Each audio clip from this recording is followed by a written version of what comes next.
Hi hello மக்களே, இந்த தயிர் சாதத்தை நீங்கள் பண்ணுறது நல்லா தான் இருக்கும். பட் ஆனால் நான் ஒரு ஹோட்டல் ஸ்டைல், அதாவது க்ரீமி அண்ட் ரிச்சாக எப்படி பண்ணோன்ட்டு இன்றைக்கி நான் உங்களுக்கு under request by many people இன்னைக்கு பண்ணி காட்டலான்ட்டு இருக்கேன்.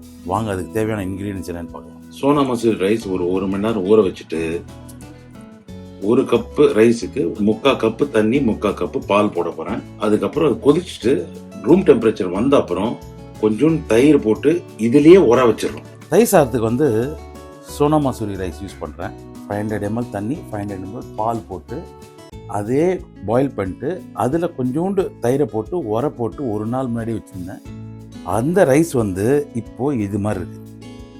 இதுலேயே தயிர் ஃபார்ம் ஆயிடுச்சு. ஒரு நாளுக்கு அப்புறம் இதை வச்சு தான் நம்ம இப்போது தடுக்கா போட்டு கையில் எப்படி மிக்ஸ் பண்ணுறதுன்னு காட்டணும். ஃபஸ்ட்டு நம்ம பண்ண ரைஸு பால் தண்ணியோட மிக்ஸ்சர், இதோட இப்போ கொஞ்சம் தயிரை ஆட் பண்ண போகிறேன்.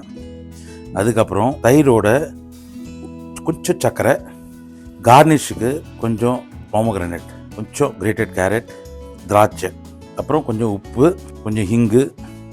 இதோட டெம்பரிங், அதாவது தடுக்கா, அதாவது தாளிக்கிறதுக்கு கொஞ்சம் எண்ணெய், கடுகு, சன்னாதால், இஞ்சி, க்ரீன் சில்லி கொஞ்சம் சாப் பண்ணணும், கொஞ்சம் கொத்தமல்லி, கருவேப்பில்லை, கேஷ்யூநட் வச்சுருக்கேன், கொஞ்சம் க்ரீம் வச்சுருக்கேன். இந்த க்ரீமும் தயிரும் சேர்ந்தால் இந்த தயிர் சாதம் க்ரீம் அண்ட் ரிச்சாக வரும். ஃபஸ்ட்டு இந்த 500 கிராம் சோனா மசூரி ரைஸ்க்கு ஃபஸ்ட்டு உப்பு போட்டுக்கலாம்.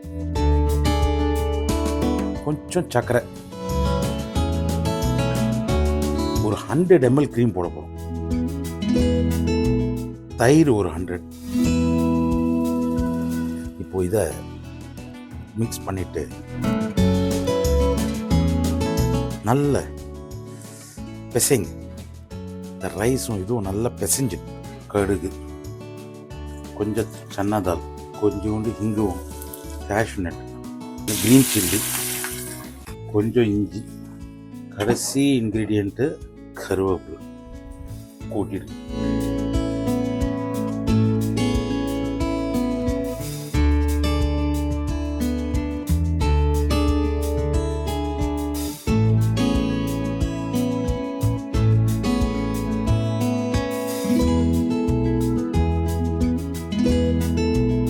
So the world famous curd rice ரெடியாக இருக்குது.